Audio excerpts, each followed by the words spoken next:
ಜಿ5 ಇರುವಾಗ ನೀವು ನಿಮ್ಮ ನೆಚ್ಚಿನ ಶೋಗಳನ್ನ ಎಂದಿಗೂ ಮಿಸ್ ಮಾಡಿಕೊಳ್ಳುವುದಿಲ್ಲ. ಅದು ಸಂಪೂರ್ಣ ಉಚಿತವಾಗಿ.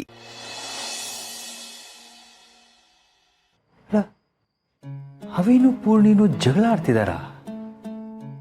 ನಂಗೆ ನಂಬೋಕೆ ಆಗ್ತಿಲ್ಲ.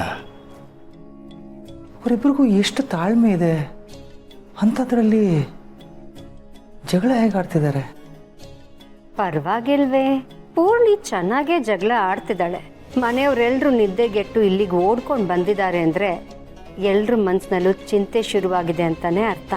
ನನ್ನ ಆಟ ವರ್ಕ್ ಆಗ್ತಾ ಇದೆ.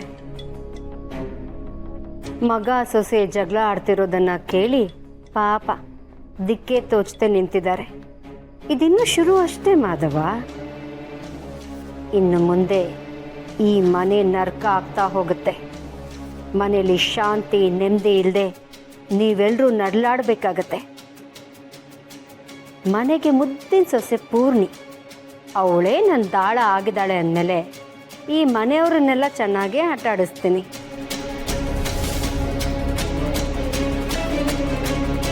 ಸರಿ, ಅಲ್ಲಿ ಹೋಗಿ ಏನು ನಡೀತಿದೆ ಅಂತ ನೋಡ್ಕೊಂಡು ಬರೋಣ. ಮಕ್ಕಳಿಗೆ ಸಮಾಧಾನ ಹೇಳ್ಬಿಟ್ಟು ಬರೋಣ. ಬನ್ನಿ. ಬೇಡ ಮಾಧವರೇ, ಅದು ಗಂಡ ಹೆಂಡತಿ ಮಧ್ಯೆ ನಡೀತಾ ಇರೋ ಮಾತುಕತೆ. ನಾವಲ್ಲಿಗೆ ಹೋಗಿ ಅವ್ರಿಗೆ ಮುಜುಗರ ಆಗಿ ಅವ್ರ ಮಧ್ಯೆ ಇನ್ನೂ ಮನಸ್ತಾಪ ಜಗಳ ಜಾಸ್ತಿ ಆದರೆ ಅವ್ರ ಮನಸ್ಸಲ್ಲಿ ಏನಿದೆಯೋ ಗೊತ್ತಿಲ್ಲ. ಅವ್ರು ಯಾವ ವಿಷಯವಾಗಿ ಜಗಳ ಆಡ್ತಾ ಇದ್ದಾರೆ ಅಂತಲೂ ಗೊತ್ತಿಲ್ಲ. ಅವರಿಬ್ಬರೇ ಮಾತುಕತೆ ಆಡಿ ಅವ್ರ ಮನಸ್ಸು ನಿರಾಳ ಮಾಡ್ಕೊಳ್ಳಿ. ಬ್ರೋ ಮತ್ತೆ ಅದಕ್ಕೆ ಯಾಕೆ ಜಗಳ ಆಡ್ತಿದ್ದಾರೆ? ಅದಕ್ಕೆ ಯಾಕೆ ಇಷ್ಟೊಂದು ಕೋಪ ಮಾಡ್ಕೊಂಡಿದ್ದಾರೆ? ನಾನು ಈಗಲೇ ಹೋಗಿ ಕೇಳ್ಕೊಂಡು ಬರ್ತೀನಿ. ಅಭಿ ಬೇಡ, ಗಂಡ ಹೆಂಡತಿ ಜಗಳ ಉಂಡು ಮಲ್ಗೋವರೆಗೂ ಅಂತ ಗಾದೆನೇ ಇದೆಯಲ್ವಾ. ಅವ್ರು ಎಷ್ಟೇ ಜಗಳ ಆಡಿದ್ರು ಇನ್ನು ಸ್ವಲ್ಪ ಹೊತ್ತಿಗೆ ಸರಿ ಹೋಗ್ತಾರೆ. ಮೊದಲೇ ಪೂರ್ಣಿಗೆ ನಿನ್ನ ಮೇಲೆ ಸಿಟ್ಟಿರೋ ಹಾಗಿದೆ. ನೀನು ಸುಮ್ಮನೆ ಹೋಗಿ ಜಗಳ ಜಾಸ್ತಿ ಆಗೋದು ಬೇಡ. ಹೋಗೋಣ ಬಾ. ನೀನು ಹೇಳ್ತಿರೋದು ಕರೆಕ್ಟಾಗಿದೆ. ನಾಳೆ ಬೆಳಗ್ಗೆನೇ ಅವ್ರ ಹತ್ರ ಮಾತಾಡ್ತೀನಿ.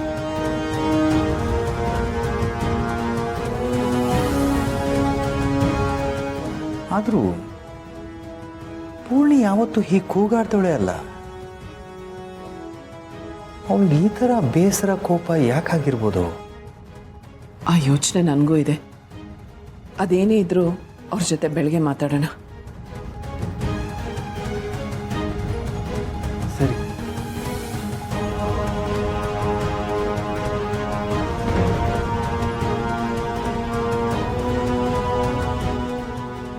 ಪೂರ್ಣಿ ವರ್ತನೆ ಇತ್ತೀಚೆಗೆ ತುಂಬ ಬದಲಾಗಿದೆ.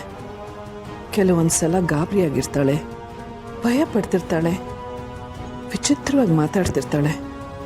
ಯಾಕಿರ್ಬೋದು?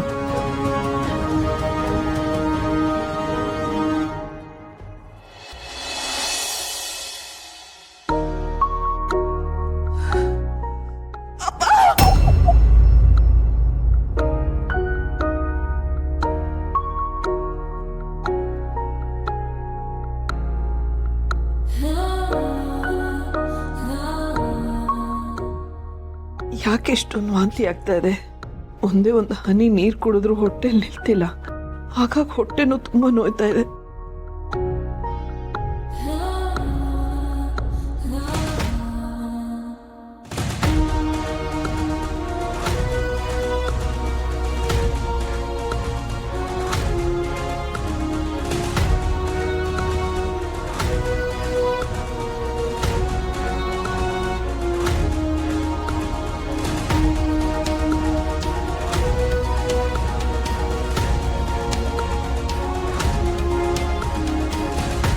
ಮಾಧವ್ ಅವರು ಚೆನ್ನಾಗಿ ನಿದ್ರೆ ಮಾಡ್ತಾ ಇದ್ದಾರೆ.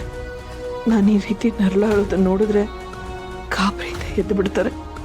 ಸ್ವಲ್ಪ ಹೊತ್ತು ಮಲಗಲಿ.